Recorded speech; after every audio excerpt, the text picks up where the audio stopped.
podcast vous est présenté par Audible.fr. Vous aimez les podcasts ? Vous allez adorer les livres audio. Téléchargez-les et écoutez-les sur votre smartphone. Avec l'offre d'essai, le premier livre audio est offert sur audible.fr/slate.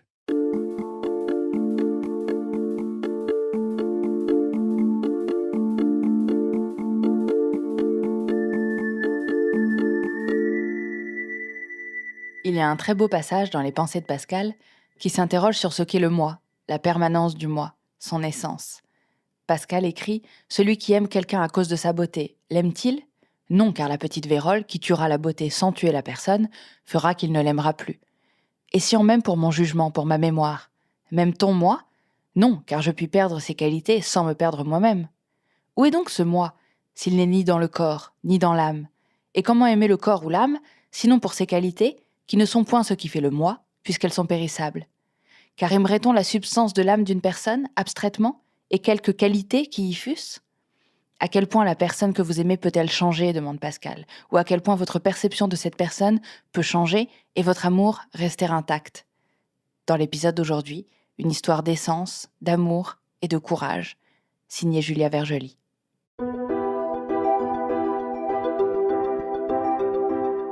Je m'appelle Julie, j'ai 33 ans, j'habite en Californie avec mon mari. En fait, j'ai rencontré Julie par Mythique, parce que j'étais dans une école d'informatique depuis 4 ans, et forcément, il n'y a que des garçons. On est vraiment, je pense, tombé amoureux assez rapidement. Donc on parle beaucoup, on se revoit pas mal, et là il me dit que son rêve c'est d'aller aux États-Unis. Et malheureusement pour moi, il a été pris. Alors, du coup, je me suis dit, mince pour moi, tant mieux pour toi. Et je suis parti donc quasiment, en fait, jour pour jour, 1 an après qu'on se soit embrassé la première fois. J'étais à Charles de Gaulle, en pleurs, et je prenais l'avion pour Chicago et San Francisco. Et puis, quelques mois après que j'ai commencé mon stage, ils m'ont fait une offre. Et donc, j'accepte l'offre, et puis je dis à Julie, écoute, viens t'installer avec moi, quoi. On se débrouille pour trouver un visa, il y a des visas étudiants, on peut trouver des solutions pour que tu viennes. Oui, je me suis dit, je vais le rejoindre, parce que j'avais pas envie on était tellement amoureux, quel gâchis, quoi, de se séparer comme ça, je m'en serais voulu toute ma vie. Ça fait 1 an qu'on est aux États-Unis, on habite à Santa Clara, près du job de Mathieu. Et du coup, là, soudainement, l'avocat appelle Mathieu et lui dit les papiers d'immigration avancent plus vite que prévu, et du coup, il faut que vous vous mariez.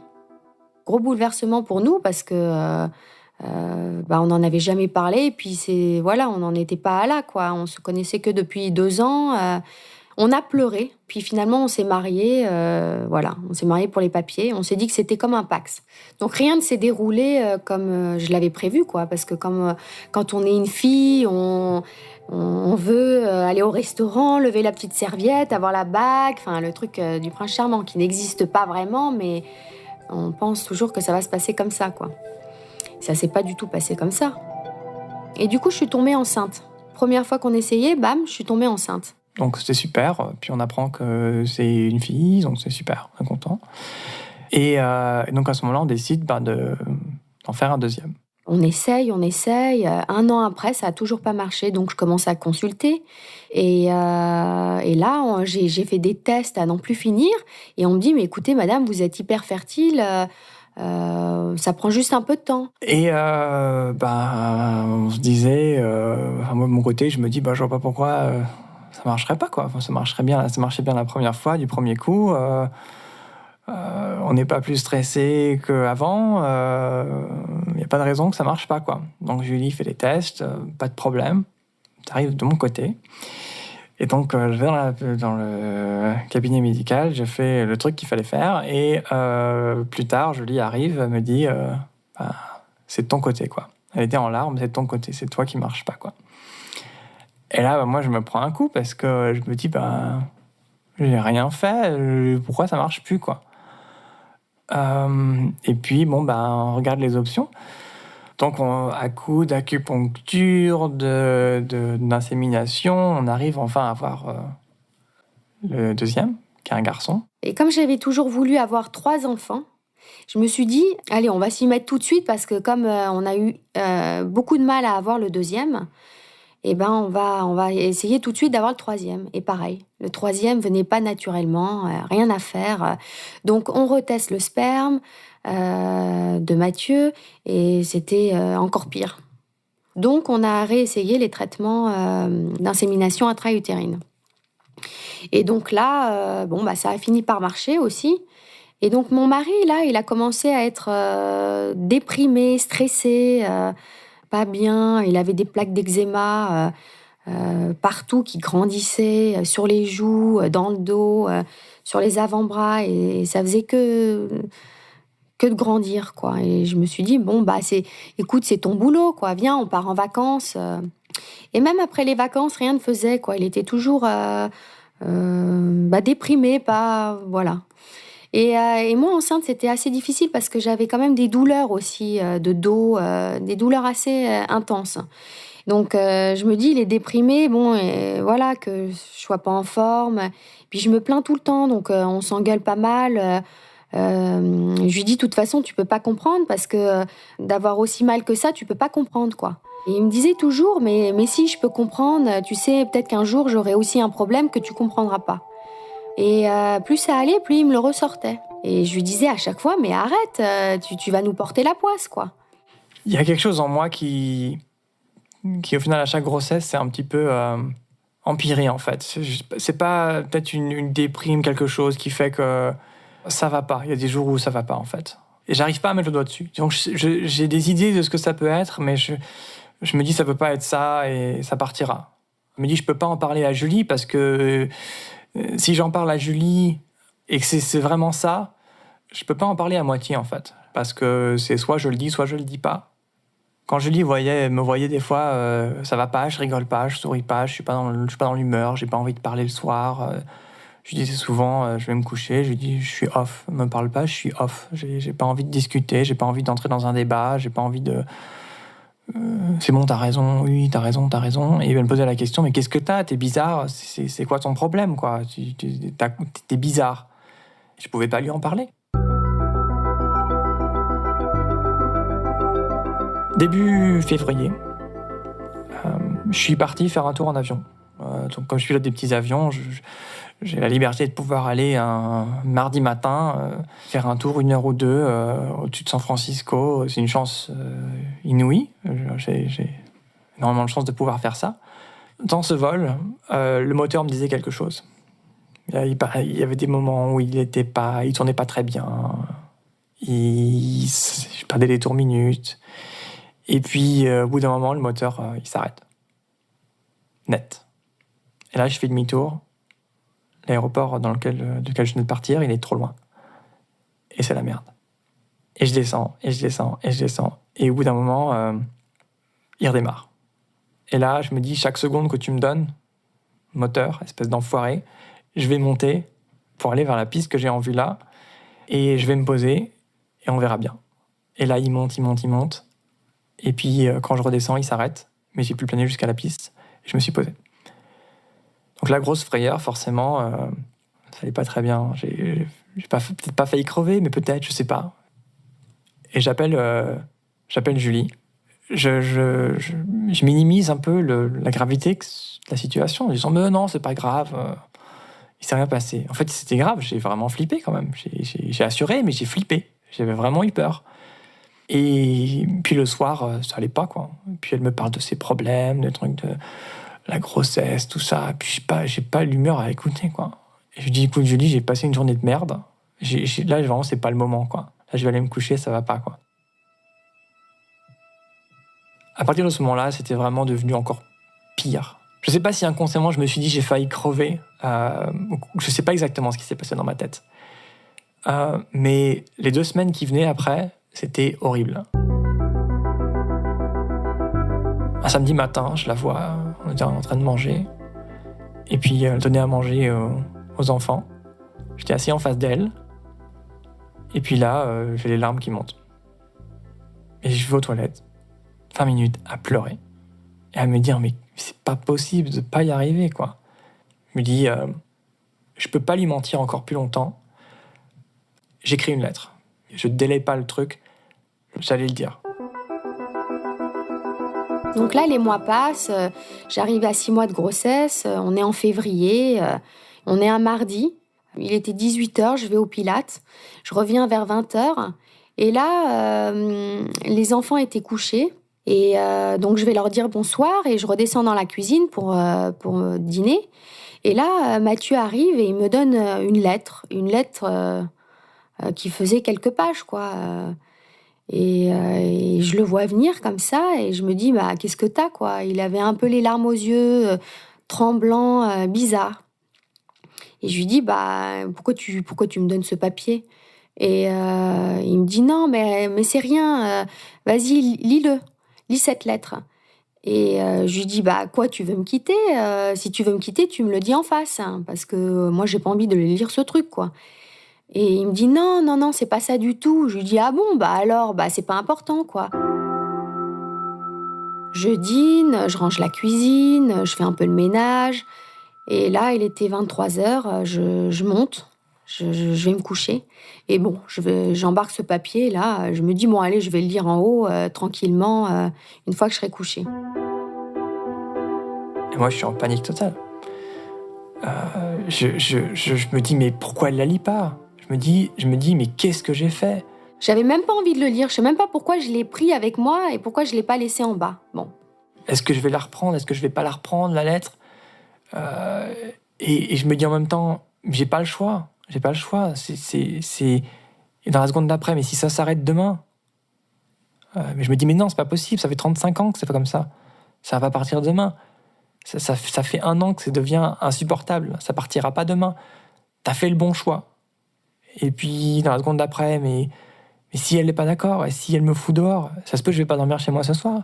Ça se peut, elle va me dire, mais t'es complètement déglingué, dégage. Je commence à me brosser les dents, et là, je me dis, bon, allez, je vais lire ce papier-là. Et puis, il y avait 15 pages, quoi. Je me suis dit, oh là là, 15 pages, mais qu'est-ce que je vais lire, là? J'ai pas envie de lire. Bon, je le lis quand même. Donc, j'ouvre le truc. Et là, d'un coup, mais j'arrivais plus à respirer. J'arrivais même pas à décrire la situation. J'arrivais plus à respirer. J'avais mon cœur qui battait, mais la chamade. J'ai cru que j'allais tomber à la renverse. Et donc là, je lis que Mathieu me dit écoute, t'as pu remarquer quelques signes ces derniers temps. Là, ça fait 10 ans qu'on est mariés et je te le dis que maintenant, mais voilà, je me sens pas dans mon corps. Je me sens pas alignée avec mon sexe. Puis elle m'appelle, elle me dit, bah, viens voir. Et là, moi, j'étais liquéfié, quoi. Je me dis, je vais monter, ça se peut, elle va me foutre dehors, elle va me dire, c'est terminé, t'as un problème, t'es fou. Et il me dit, bah, t'en penses quoi, quoi? Et il avait les larmes aux yeux, t'en penses quoi? Bon. Et je lui dis, écoute, c'est pas grave. Écoute, tu fais une grosse dépression, t'inquiète pas, ça va s'arranger. Écoute, je vais prendre rendez-vous, je vais trouver un psy, t'en fais pas. On va aller chez le psy ensemble. Tu vas t'en sortir, t'inquiète.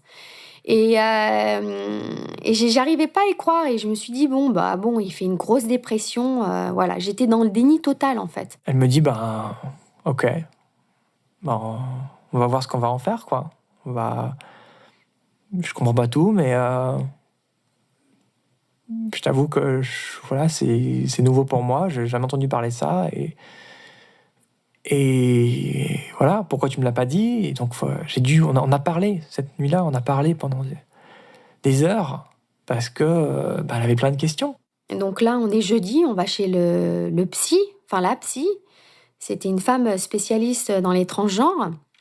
Et là, elle m'explique que cette dysphorie est de plus en plus intense et que il n'y a pas de solution. Et je lui demande, mais comment ça, il n'y a pas de solution? Ça veut dire quoi? Et elle me dit, la seule solution, c'est que il transitionne en femme. Bon. Et donc, voilà, je savais, transitionner en femme, pour moi, ça ne me parlait pas vraiment. Et je me suis dit, je vais lui laisser faire ça. Et puis, ça se trouve, il va être dégoûté, quoi, de faire ça. Ça va le dégoûter lui-même. Il va se dire, c'est pas pour moi, quoi. Je ressemble pas du tout à une femme, c'est pas pour moi. Le regard des autres va sûrement le gêner, enfin, il va se sentir sûrement mal en femme, avec des talons, des choses comme ça, quoi. Donc après une semaine qu'il m'ait annoncé ça, là, je commençais à ressentir des choses, quoi. Je commençais à être triste parce que je voyais mon mari, je rentrais à la maison, il était en chaussures à talons. Même moi, j'avais jamais porté des talons aussi hauts, quoi. Et je lui disais, mais t'arrives à marcher avec ça? Et puis il me dit, bah oui, regarde. Et il marchait, mais super bien, quoi. Et je lui dis, mais comment ça se fait que t'arrives à marcher aussi bien avec des talons comme ça? Il me dit, bah parce que ça fait des mois que je fais ça. Je dis, mais ah bon, mais c'est pas possible. Mais quand? Et en fait, dès que j'allais à des rendez-vous ou que je partais de la maison, il se mettait en femme. Et donc, il a commencé à mettre des chaussures à talons. Après, c'était des jupes, des hauts, hyper moulants. Enfin, vraiment très féminine, quoi. À se maquiller. J'avais pas de mots parce que c'était un corps d'homme habillé en femme, quoi. Pour moi, c'était, il se déguise, quoi. Je me suis dit, il va se dégoûter à faire ça lui-même. Et en fait, non. Il y prenait goût.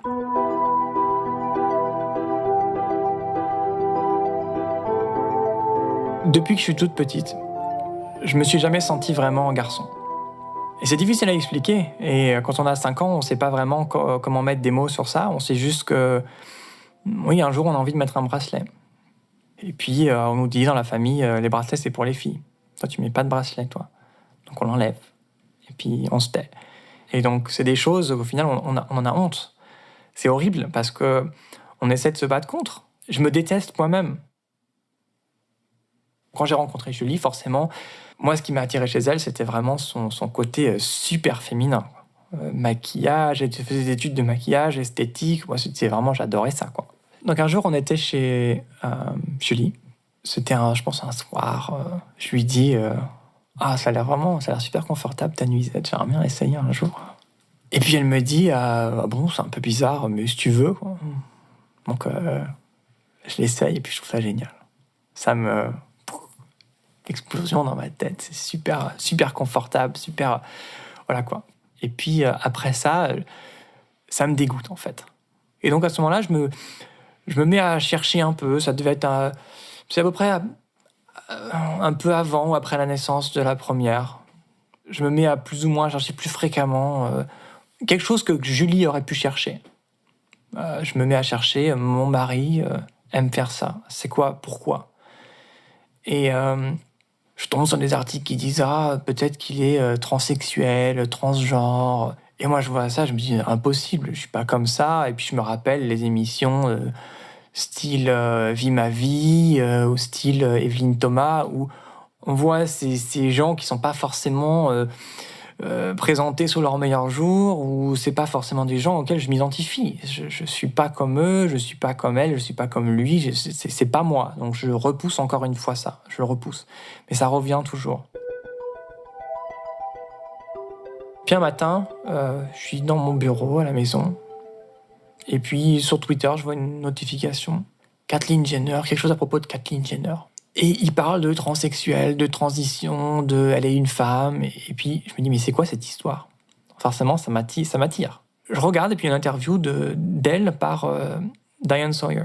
Et en apprenant cette interview, en fait, que c'est la dernière qu'il donnera en tant que garçon, et qu'il allait transitionner, qu'il allait s'appeler Kathleen. Et là, je me dis, waouh, comment ça? On peut changer comme ça? Et puis... je regarde l'interview et puis... donc à l'époque, c'était Bruce. Donc je dis il parce que c'était Bruce. Il dit, voilà, moi, ça fait des années que j'ai toujours été attiré par ce qui est féminin. Je m'habillais en femme quand j'étais petite. Et puis quand j'ai grandi, pareil. Et même quand j'étais grand athlète, pareil, ça ne s'est pas arrêté. Et il explique dans l'interview que c'est quelque chose qui est 24 heures sur 24, 7 jours sur 7. Et moi, à ce moment-là, ça commençait à devenir insoutenable dans ma tête. C'était, je me réveille le matin, j'y pense. Je me couche le soir, j'y pense. Ça s'arrête pas. Le cerveau ne s'arrête pas. On a beau lui dire, tais-toi, c'est bon, j'ai compris, lâche-moi, j'ai autre chose à faire de ma journée, c'est bon, lâche-moi, quoi. Et il décrit exactement la même chose que je ressens. Et c'est cette interview vraiment qui, pour moi, a réveillé tout, en fait, parce que En la regardant, je me suis dit, donc ça, elle le fait, je le fais, ça, c'est tout plein de choses que j'ai fait, et je me suis dit au bout d'un moment, mais je suis transgenre ou quoi, en fait? C'est peut-être ça mon problème. Et un peu une mini panique en me disant, mais elle n'a pas réussi à s'en débarrasser, qu'est-ce qui me prouve que moi j'y arriverai? Et je fais quoi maintenant? Qu'est-ce que je fais là? Donc je cherche sur Internet, première recherche que tout le monde fait, comment je me débarrasse de ça. Et à force de chercher sur le net, je me rends à l'évidence, la réponse est toujours la même, tu n'y arriveras pas. Jamais laisse tomber. Parce que tu pourras repousser, mais tu reviendras dans 5 ans, 6 ans, 10 ans, et tu seras tout aussi misérable, et tu auras perdu du temps.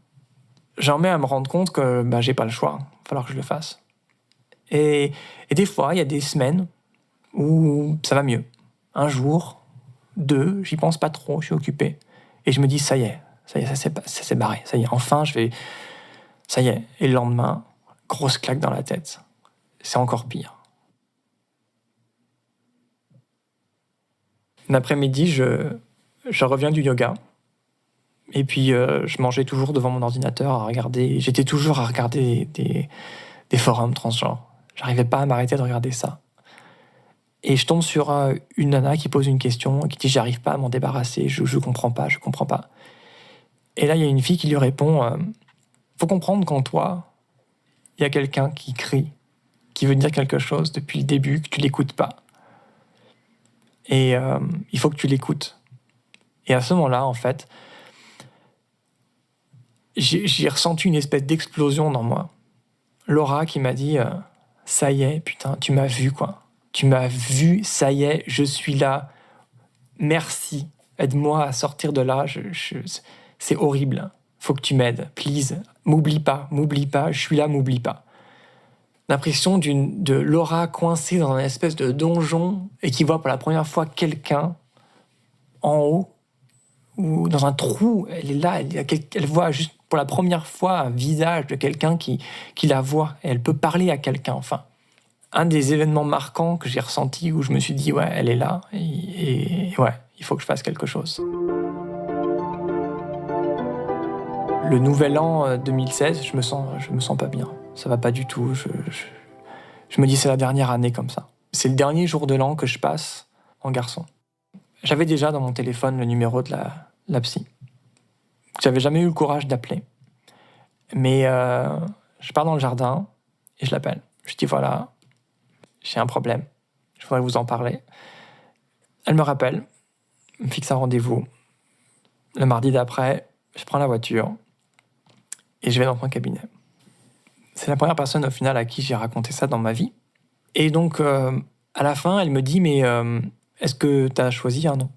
Je dis, ouais, j'aime bien Laura, mais je suis pas une fille, quoi. Enfin, je veux dire, regardez-moi, c'est ridicule, quoi. Elle me dit, mais tu sais, tu peux venir ici comme tu veux. Donc moi, je me dis, le prochain rendez-vous, c'est pas Mathieu qui vient, c'est Laura. Et donc le mardi d'après, je vais chez la psy. Et là, c'était horrible parce que c'est Laura qui est en rendez-vous.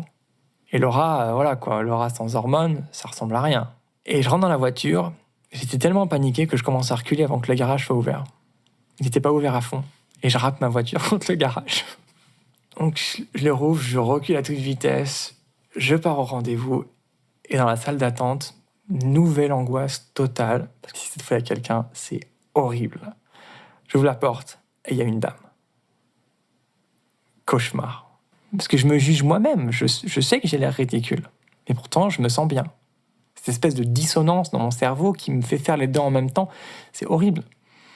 Et donc la psy me fait rentrer, on discute, je lis la lettre. Elle me dit c'est un peu tôt peut-être pour lui dire. Je lui dis non, moi j'en ai marre de mentir, je lui dis. Donc peu de temps après, j'ai commencé, on va dire, à me libérer. Sans forcément lui demander, mais en essayant des choses un peu plus, voilà, une jupe, fait comme ci, comme ça. Et puis il faut dire aussi qu'elle m'aide. Parce que c'est Julie, c'est toujours Julie. Genre, elle me dit, mais tes sourcils, c'est vraiment affreux. Elle me fait les sourcils. Et en même temps, je fais le laser, c'est elle qui me trouve même l'endroit où je vais faire le laser pour enlever les poils. C'était assez inédit, en fait. Même pour la psy, elle m'a dit, mais j'ai jamais vu quelqu'un qui réagit comme ça. J'ai jamais vu une femme qui accepte ça de la façon dont elle l'accepte. Oui, c'est difficile, mais elle me dit un jour, elle a été avec vous à faire une manucure. Il y en a qui arrivent même pas au point où ils se regardent dans les yeux. Donc c'est déjà au niveau très très haut par rapport aux autres. Donc moi j'étais plutôt contente parce que je me dis je suis pas dehors, ça se passe bien. Puis j'ai dû rassurer quand même pas mal parce qu'à un moment elle me dit c'est dans l'escalier de la maison. Elle était en haut côté de la chambre d'un des deux petits. Puis elle me dit mais tu te rends compte quand même, t'as vu comment t'es, tu veux sortir en robe, mais c'est pas très joli, c'est un peu ridicule. Et je dis, ah oui, mais on est d'accord. Je suis d'accord que maintenant, ça va pas.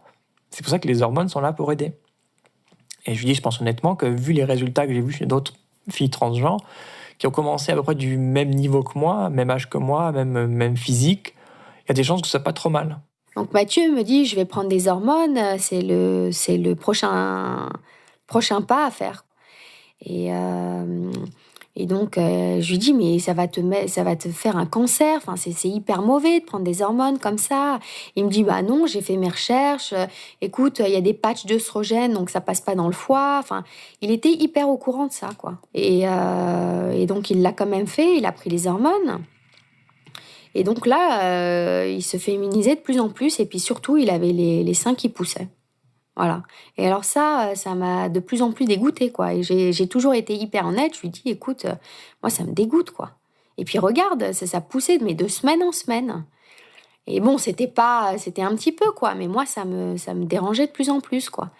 Le fait qu'il ait plus de poils du tout, qu'il ait les seins qui poussent, que la répartition de la graisse soit différente, qu'il ait de moins en moins de force, même la poubelle. Il me disait, oh là là, ça c'est lourd. Alors qu'avant, il me disait jamais ça, quoi. Et je me suis dit, bon, et j'arrêtais pas de lui poser la question, mais si t'arrêtes les hormones, est-ce que les seins vont disparaître, etc. Et il me disait, au bout de 6 mois, si j'arrête, tout disparaît. Et donc, je me disais, bon, bah, il va forcément un jour se dire, mais bon, Julie, écoute, c'est plus pour moi. C'est plus pour moi. Je suis vraiment pas bien en femme. Écoute, je fais trop de mal aux gens autour de moi. Le regard, c'est trop dur. J'arrête tout. Et ben non, c'était tout le contraire. Il était de mieux en mieux. Donc là, j'avais de plus en plus de questions. Donc je retournais tout le temps dans son bureau parce qu'il travaille de la maison. Et là, je lui disais, mais si tu transitionnes en femme, bah comment tu vas t'appeler, quoi? Et il me dit, bah j'ai pensé à Lorraine. Je lui dis, ah bon? Mais non, c'est horrible, Lorraine, ça fait vieux. J'ai pas envie que tu t'appelles Lorraine, quoi. Puis, en fait, on avait toujours voulu appeler Lucie Laura. Enfin, c'était un des prénoms qu'on avait choisis. Et donc, je lui avais dit, moi, je préfère Laura. Et il me dit, ah, bah, ça tombe bien, parce que moi, j'adore ce prénom. Si t'es d'accord, ça sera Laura. Et je lui dis, oui, bon, ok. Ok, en me disant, bon, bah, oui, je lui avais dit, oui, allez, ça sera Laura, c'est très bien. J'en veux aux gens de pas faire l'effort de m'appeler Laura, mais je dois aussi accepter le fait que c'est très dur pour Julie. Et donc les gens, pareil, ils se disent, attends, comment ça se fait que moi je suis obligé de t'appeler Laura et que ta femme t'appelle Mathieu? Je dis, c'est pas pareil pour elle. Elle a d'autres choses à voir, c'est différent. C'était des situations, il y avait de plus en plus de situations bizarres. Je savais pas quoi répondre, personne ne comprenait rien. On sortait au restaurant, je disais, bah, je voudrais une table pour mon mari et moi. Et là, il me regardait, votre mari, mais c'est qui? C'est deux folles, là. Je disais, bah non, mon partenaire, quoi. Voilà, là, c'était... Bref, il nous prenait vraiment pour deux folles. Après, deux sœurs. Après, bah, vos enfants, ils viennent de qui? C'est à vous ou à vous? Bah non, c'est à nous deux. C'est difficile. Je me juge de façon très forte et très violente sur ces débuts de transition. Je me dis, mais je ressemblais à rien. Et j'applaudis Julie d'être sortie avec moi comme ça, quoi. elle a vraiment eu du courage, pas possible. Et je me rappelle d'être mal à l'aise. Mais non pas parce que je me sentais mal à l'aise par rapport à moi-même, mais le regard des gens. On psychote, on se dit, il pense ça, il pense ci. Et Julie me dit à un moment, t'as vu ce que tu me fais vivre?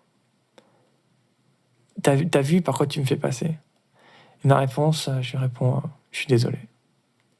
Je suis désolé, j'ai pas d'autre choix. Mais j'avais envie de m'excuser 500 fois. Je suis désolé de te faire ça, Julie. J'aimerais bien faire autrement, je peux pas. On est quoi, nous? On est mari et femme, on est femme et femme, on est quoi? Je sais pas. Donc il faut essayer de trouver des façons de parler sans dire je suis le papa ou la maman, sans dire je suis la mère ou le père. Donc on apprend à parler sans mettre le genre dans les phrases. C'est plus simple aux États-Unis, en anglais. Mais il y a toujours besoin de consciemment y penser avant chaque phrase, genre de préprocesseur avant de dire un mot, de dire est-ce que ça va aller dans la phrase. Et puis ça se passe pas trop mal. On parle, les gens, ils comprennent. On est à San Francisco, on est dans la zone où les gens comprennent plus ou moins. Mais c'est difficile de se dire est-ce que voilà, il y a l'acceptation et puis la tolérance. Donc voilà, on n'arrive jamais à savoir. Et puis je me sens mal pour Julie. Elle a dû faire cet effort de pas dire qu'elle était la femme de Laura. C'est difficile. Et moi, je me sens mal. J'ai envie de disparaître. J'ai envie d'être autre part. De dire, mais je fais du mal aux gens. Qu'est-ce que j'ai fait à l'univers pour mériter ça, quoi? Et pour donner du mal aux autres. C'est horrible. Donc moi, j'arrive pas à l'appeler Laura parce que, en fait, si je dis ça, j'ai l'impression d'être lesbienne. Et je sais que je deviendrai jamais lesbienne parce que je sais au fond de moi-même, profondément, que je le suis pas. Et donc malheureusement pour Mathieu, je suis pas lesbienne. La partie qui est dure pour moi, c'est quand Julie, elle me dit j'ai envie d'un garçon, quoi. Pour moi, je me suis marié à un garçon, pas à une fille. Et je sais pas, je vois pas ma vie avec une fille. Et pour moi, c'est horrible parce que c'est d'un côté, je me vois pas finir ma vie en garçon. Je peux pas, c'est pas possible. Et je lui fais comprendre que j'aurais pu plonger dans une dépression grave, comme plein d'autres que j'ai vus sur le net qui transitionnent beaucoup plus tard. Mais j'ai choisi d'être proactive pour ne pas en arriver là, et en même temps de me dire je vais faire du mal. Parce que oui, je fais du mal, mais est-ce que j'ai le choix? Est-ce que j'accepte la transition de mon mari? D'une, j'ai pas le choix parce qu'on a 3 petits-enfants, de moins de 4 ans et que j'aime toujours mon mari donc qu'est-ce qu'il faut faire? Quoi, c'est pas on a construit une histoire, je vais pas jeter la personne à la poubelle, du jour au lendemain comme ça, ça me paraît impossible pour moi. Et partir, ça me paraît, divorcer, enfin, ça me paraît vraiment l'extrême et non, je vois pas ça, quoi. Mais c'est sûr que dans les engueulades, je lui dis: «Mais moi, je vais divorcer, c'est pas possible». Enfin, je suis dans le déni et dans l'acceptation. Je sais pas où je suis, mais je suis entre les 2. Voilà, c'est pas facile d'être avec une femme, mais bon, c'est toujours Mathieu, ça sera toujours Mathieu, ça, je peux pas effacer, le passé, quoi. C'était un garçon avant et ça sera toujours, dans notre histoire, il y aura toujours, Mathieu et Laura. Un jour, je suis chez la psy. J'avais déjà commencé les hormones. Et puis, elle me dit, mais s'il y avait quelque chose que Laura avait à dire à Mathieu et Mathieu à Laura, qu'est-ce qu'il se dirait? J'y réfléchis un peu et je me dis, mais une des grandes peurs de Mathieu, c'est que Laura casse tout. Parce que Mathieu, il a travaillé dur. Et presque ce qu'il lui dirait, c'est « Don't fuck this up ». Et Laura, elle lui répond « I'm not gonna fuck it up ». Ouais, je gère. Aujourd'hui, ça va mieux. Je me prends à sourire. Quand je fais des photos, je souris avec les enfants, alors qu'avant, c'était pas le cas. Et on me l'a souvent fait remarquer. On m'a souvent dit, tu souris pas. Mais ouais, je souriais pas. Et je me rends compte aussi que j'ai plus envie de me frapper quand je me vois dans un miroir. Alors qu'avant, c'était le cas. Ma tête me dégoûtait, j'ai pas envie de me regarder. Et là, maintenant, je me regarde et je me dis, elle est jolie. Je vis ma vie sans avoir mon cerveau qui tourne à fond en me disant, il y a quelque chose qui cloche. Je vis.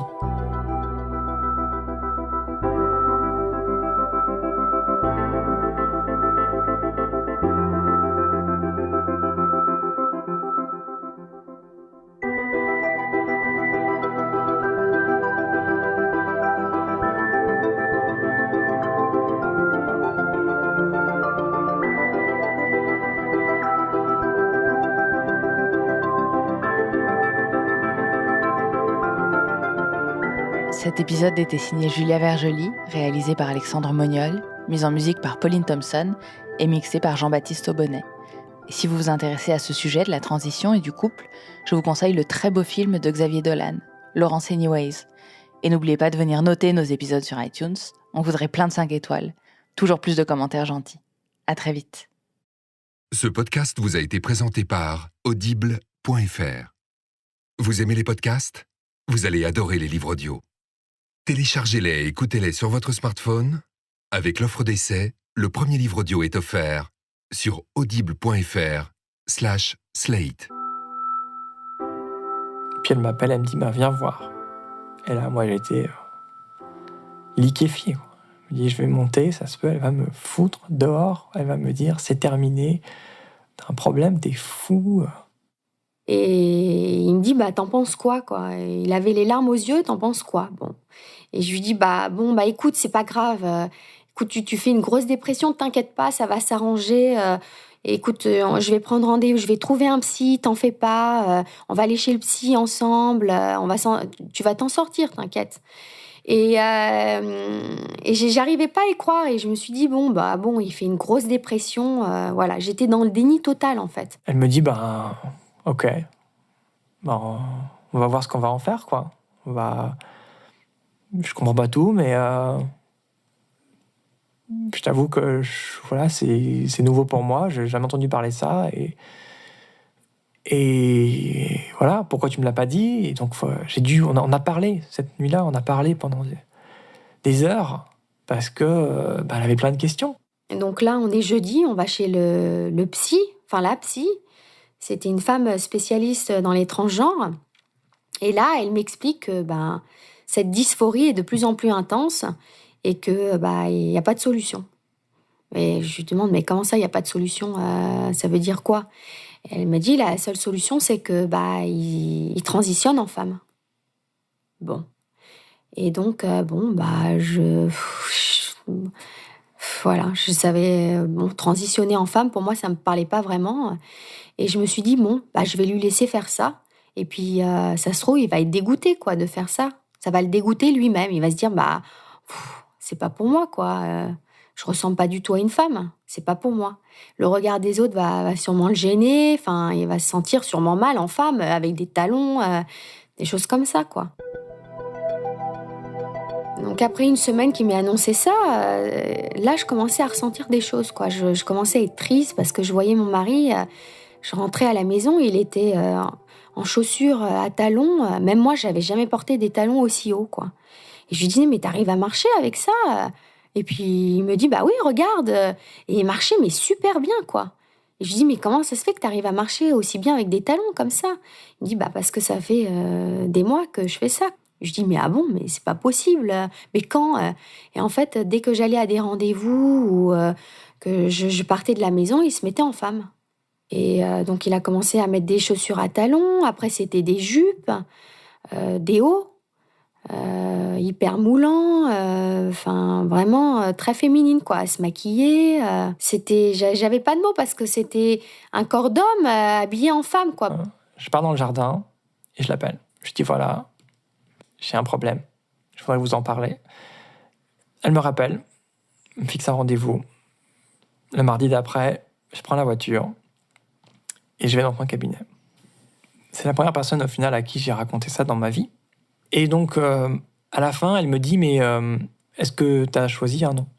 Je dis, ouais, j'aime bien Laura, mais je suis pas une fille, quoi. Enfin, je veux dire, regardez-moi, c'est ridicule, quoi. Elle me dit, mais tu sais, tu peux venir ici comme tu veux. Donc moi, je me dis, le prochain rendez-vous, c'est pas Mathieu qui vient, c'est Laura. Et donc le mardi d'après, je vais chez la psy. Et là, c'était horrible parce que c'est Laura qui est en rendez-vous. Et Laura, voilà quoi, Laura sans hormones, ça ressemble à rien. Et je rentre dans la voiture, j'étais tellement paniqué que je commence à reculer avant que le garage soit ouvert. Il n'était pas ouvert à fond. Et je rate ma voiture contre le garage. Donc je le rouvre, je recule à toute vitesse, je pars au rendez-vous. Et dans la salle d'attente, nouvelle angoisse totale. Parce que si cette fois il y a quelqu'un, c'est horrible. J'ouvre la porte et il y a une dame. Cauchemar. Parce que je me juge moi-même. Je sais que j'ai l'air ridicule. Mais pourtant, je me sens bien. Cette espèce de dissonance dans mon cerveau qui me fait faire les deux en même temps, c'est horrible. Et donc, la psy me fait rentrer, on discute, je lis la lettre. Elle me dit, c'est un peu tôt peut-être pour lui dire. Je lui dis, non, moi j'en ai marre de mentir, je lui dis. Donc, peu de temps après, j'ai commencé, on va dire, à me libérer. Sans forcément lui demander, mais en essayant des choses un peu plus, voilà, une jupe, fait comme ci, comme ça. Et puis, il faut dire aussi qu'elle m'aide, parce que c'est Julie, c'est toujours Julie. Genre, elle me dit, mais tes sourcils, c'est vraiment affreux. Elle me fait les sourcils. Et en même temps, je fais le laser, c'est elle qui me trouve même l'endroit où je vais faire le laser pour enlever les poils. C'était assez inédit, en fait. Même pour la psy, elle m'a dit, mais j'ai jamais vu quelqu'un qui réagit comme ça. J'ai jamais vu une femme qui accepte ça de la façon dont elle l'accepte. Oui, c'est difficile, mais elle me dit un jour, elle a été avec vous faire une manucure. Il y en a qui arrivent même pas au point où ils se regardent dans les yeux. Donc c'est déjà au niveau très très haut par rapport aux autres. Donc moi j'étais plutôt contente parce que je me dis je suis pas dehors, ça se passe bien. Puis j'ai dû rassurer quand même pas mal parce qu'à un moment elle me dit c'est dans l'escalier de la maison. Elle était en haut côté de la chambre d'un des deux petits. Puis elle me dit mais tu te rends compte quand même et c'est la merde. Et je descends, et je descends, et je descends. Et au bout d'un moment, il redémarre. Et là, je me dis, chaque seconde que tu me donnes, moteur, espèce d'enfoiré, je vais monter pour aller vers la piste que j'ai en vue là, et je vais me poser, et on verra bien. Et là, il monte. Et puis, quand je redescends, il s'arrête, mais j'ai pu planer jusqu'à la piste, et je me suis posé. Donc la grosse frayeur, forcément, ça allait pas très bien. J'ai peut-être pas failli crever, mais peut-être, je sais pas. Et j'appelle Julie. Je minimise un peu la gravité de la situation en disant mais non, c'est pas grave, il s'est rien passé. En fait, c'était grave, j'ai vraiment flippé quand même. J'ai assuré, mais j'ai flippé. J'avais vraiment eu peur. Et puis le soir, ça allait pas, quoi. Et puis elle me parle de ses problèmes, des trucs de la grossesse, tout ça. Et puis j'ai pas l'humeur à écouter, quoi. Et je dis écoute Julie, j'ai passé une journée de merde. Là, vraiment, c'est pas le moment, quoi. Là, je vais aller me coucher, ça va pas, quoi. À partir de ce moment-là, c'était vraiment devenu encore pire. Je sais pas si inconsciemment, je me suis dit j'ai failli crever. Je sais pas exactement ce qui s'est passé dans ma tête. Mais les 2 semaines qui venaient après, c'était horrible. Un samedi matin, je la vois, on était en train de manger. Et puis, elle donnait à manger aux enfants. J'étais assis en face d'elle. Et puis là, j'ai les larmes qui montent. Et je vais aux toilettes, 20 minutes à pleurer. Et à me dire, mais c'est pas possible de pas y arriver, quoi. Je me dis, je peux pas lui mentir encore plus longtemps. J'écris une lettre. Je délaie pas le truc. J'allais le dire. Donc là, les mois passent. J'arrive à 6 mois de grossesse. On est en février. On est un mardi. Il était 18h, je vais au Pilates. Je reviens vers 20h. Et là, les enfants étaient couchés. Et donc, je vais leur dire bonsoir et je redescends dans la cuisine pour dîner. Et là, Mathieu arrive et il me donne une lettre qui faisait quelques pages, quoi. Et je le vois venir comme ça et je me dis, bah, qu'est-ce que t'as, quoi? Il avait un peu les larmes aux yeux, tremblant, bizarre. Et je lui dis, bah, pourquoi tu me donnes ce papier? Et il me dit, non, mais c'est rien, vas-y, lis-le, lis cette lettre. Et je lui dis, bah, quoi, tu veux me quitter? Si tu veux me quitter, tu me le dis en face, hein, parce que moi, j'ai pas envie de lire ce truc, quoi. Et il me dit, non, non, non, c'est pas ça du tout. Je lui dis, ah bon, bah alors, bah, c'est pas important, quoi. Je dîne, je range la cuisine, je fais un peu le ménage. Et là, il était 23h, je monte, je vais me coucher. Qui au final, à chaque grossesse, c'est un petit peu empiré, en fait. C'est pas peut-être une déprime, quelque chose qui fait que ça va pas. Il y a des jours où ça va pas, en fait. Et j'arrive pas à mettre le doigt dessus. Donc j'ai des idées de ce que ça peut être, mais je me dis ça peut pas être ça et ça partira.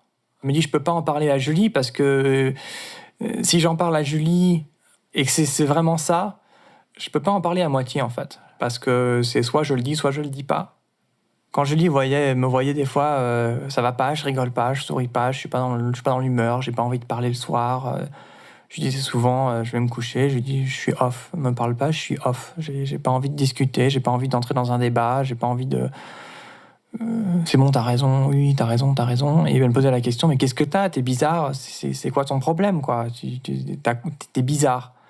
Je pouvais pas lui en parler. Début février, je suis parti faire un tour en avion. Donc, comme je pilote des petits avions, j'ai la liberté de pouvoir aller un mardi matin faire un tour 1 heure ou 2 au-dessus de San Francisco. C'est une chance inouïe. J'ai énormément de chance de pouvoir faire ça.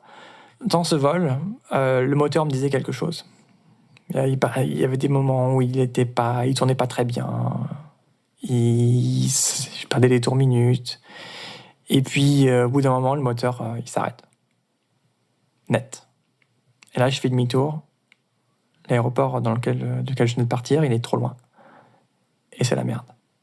Et je descends. Et au bout d'un moment, il redémarre. Et là, je me dis, chaque seconde que tu me donnes, moteur, espèce d'enfoiré, je vais monter pour aller vers la piste que j'ai en vue là. Et je vais me poser et on verra bien. Et là, il monte. Et puis, quand je redescends, il s'arrête. Mais j'ai pu planer jusqu'à la piste. Et je me suis posé.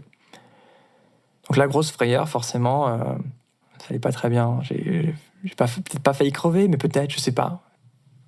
Et j'appelle Julie.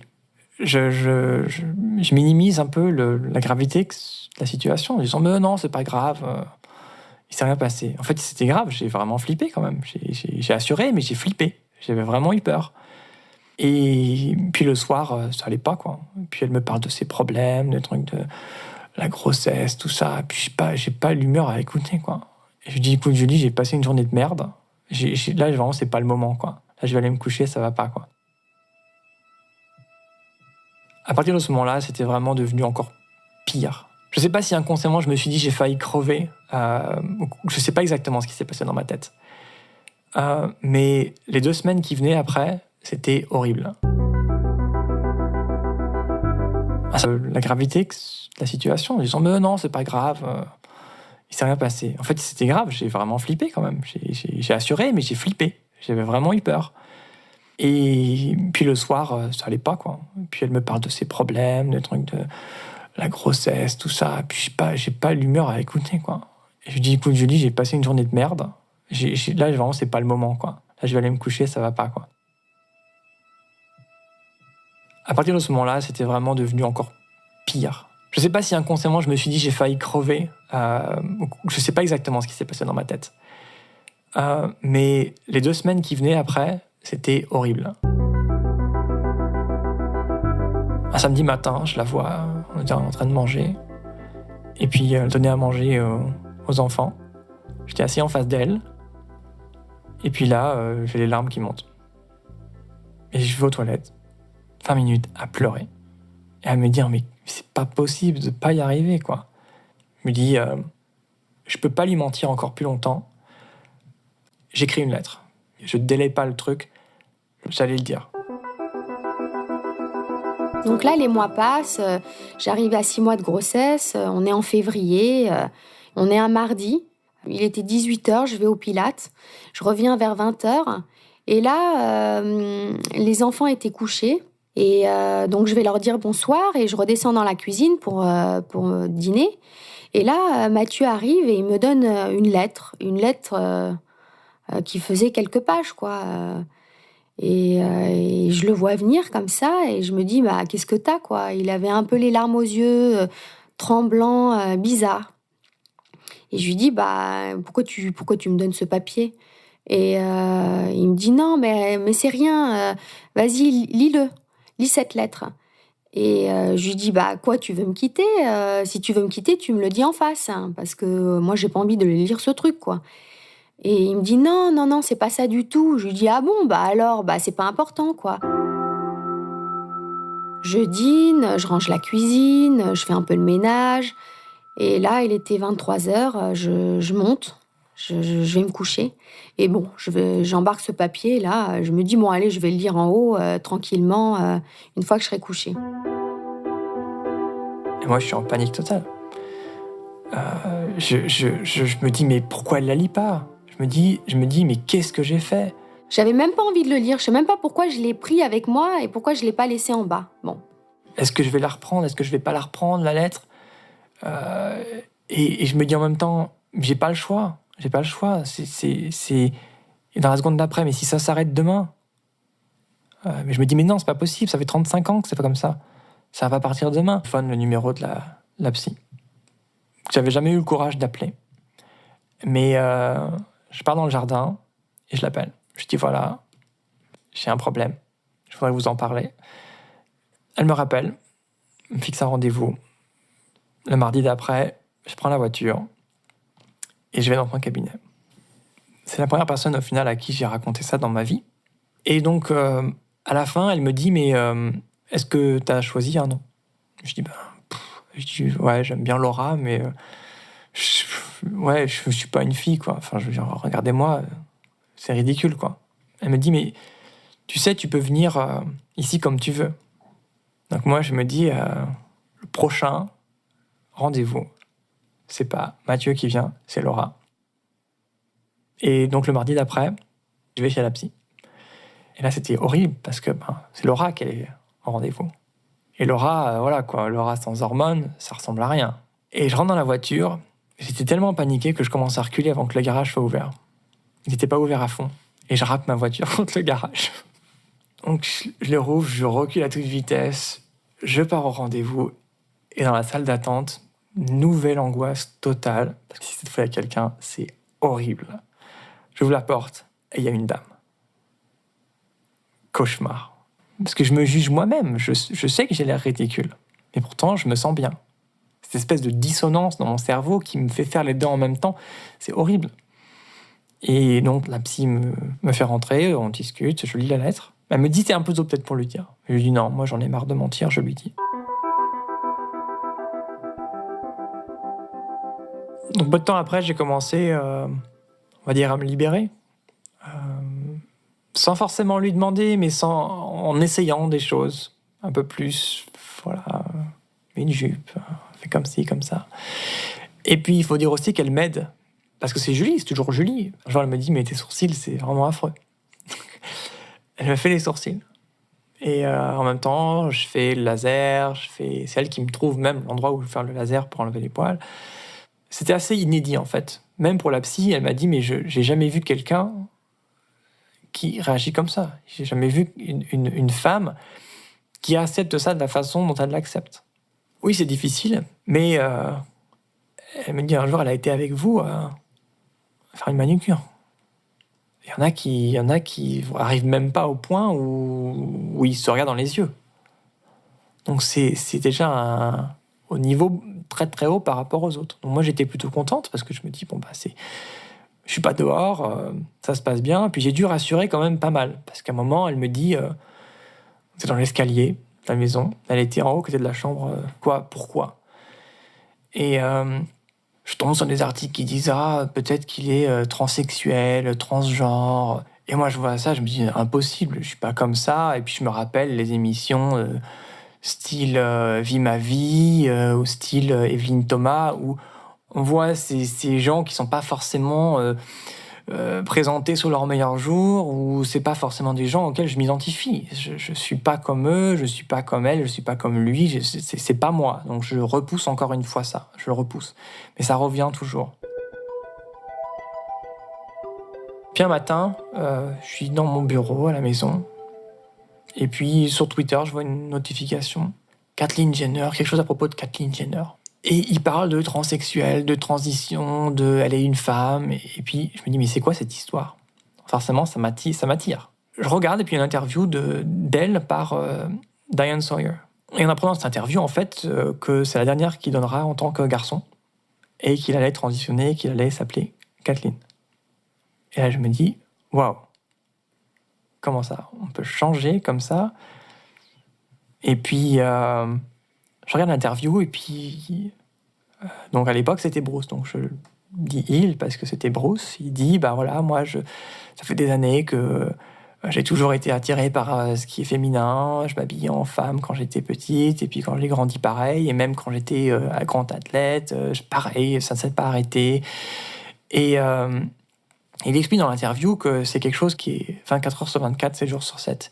Et moi, à ce moment-là, ça commençait à devenir insoutenable dans ma tête. C'était, je me réveille le matin, j'y pense. Je me couche le soir, j'y pense. Ça s'arrête pas. Le cerveau ne s'arrête pas. On a beau lui dire, tais-toi, c'est bon, j'ai compris, lâche-moi, j'ai autre chose à faire de ma journée, c'est bon, lâche-moi, quoi.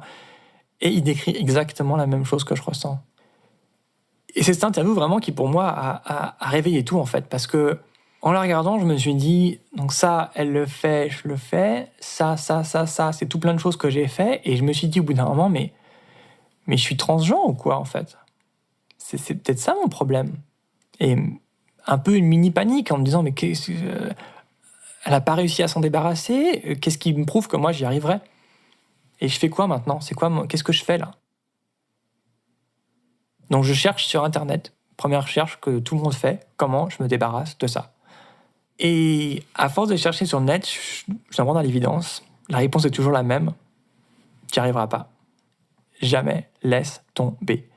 Parce que tu pourras repousser, mais tu reviendras dans 5 ans, 6 ans, 10 ans, et tu seras tout aussi misérable, et tu auras perdu du temps. J'en mets à me rendre compte que j'ai pas le choix, il va falloir que je le fasse. Et des fois, il y a des semaines, un soir, je lui dis ça a l'air super confortable ta nuisette, j'aimerais bien essayer un jour. Et puis elle me dit bon, c'est un peu bizarre, mais si tu veux, quoi. Donc je l'essaye, et puis je trouve ça génial. Ça me... explosion dans ma tête, c'est super, super confortable, super... Voilà quoi. Et puis après ça, ça me dégoûte en fait. Et donc à ce moment-là, je me mets à chercher un peu, ça devait être... c'est à peu près un peu avant ou après la naissance de la première. Je me mets à plus ou moins chercher plus fréquemment quelque chose que Julie aurait pu chercher. Je me mets à chercher, mon mari aime faire ça. C'est quoi? Pourquoi? Et je tombe sur des articles qui disent peut-être qu'il est transsexuel, transgenre. Et moi, je vois ça, je me dis impossible, je suis pas comme ça. Et puis je me rappelle les émissions style Vie ma vie ou style Evelyne Thomas où on voit ces gens qui sont pas forcément présentés sous leur meilleur jour, ou c'est pas forcément des gens auxquels je m'identifie. Je suis pas comme eux, je suis pas comme elle, je suis pas comme lui, c'est pas moi. Donc je repousse encore une fois ça, je le repousse. Mais ça revient toujours.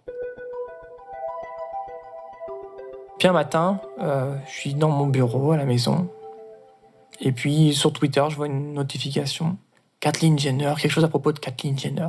Et il parle de transsexuel, de transition, de elle est une femme. Et puis je me dis, mais c'est quoi cette histoire?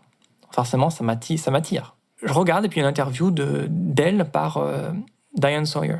Et en apprenant cette interview, en fait, que c'est la dernière qu'il donnera en tant que garçon, et qu'il allait transitionner, qu'il allait s'appeler Kathleen. Et là, je me dis, waouh, comment ça? On peut changer comme ça? Et puis, je regarde l'interview, et puis... donc à l'époque, c'était Bruce, donc je dit il parce que c'était Bruce. Il dit, voilà, moi, ça fait des années que j'ai toujours été attiré par ce qui est féminin. Je m'habillais en femme quand j'étais petite, et puis quand j'ai grandi, pareil. Et même quand j'étais un grand athlète, pareil, ça ne s'est pas arrêté. Et il explique dans l'interview que c'est quelque chose qui est 24 heures sur 24, 7 jours sur 7. Et moi, à ce moment-là, ça commençait à devenir insoutenable dans ma tête. C'était, je me réveille le matin, j'y pense. Je me couche le soir, j'y pense. Ça s'arrête pas. Le cerveau ne s'arrête pas. On a beau lui dire, tais-toi, c'est bon, j'ai compris, lâche-moi, j'ai autre chose à faire de ma journée, c'est bon, lâche-moi, quoi. Et il décrit exactement la même chose que je ressens. Et c'est cette interview vraiment qui, pour moi, a réveillé tout, en fait, parce que en la regardant, je me suis dit, donc ça, elle le fait, je le fais, ça, c'est tout plein de choses que j'ai fait, et je me suis dit au bout d'un moment, mais je suis transgenre ou quoi, en fait ? C'est peut-être ça mon problème.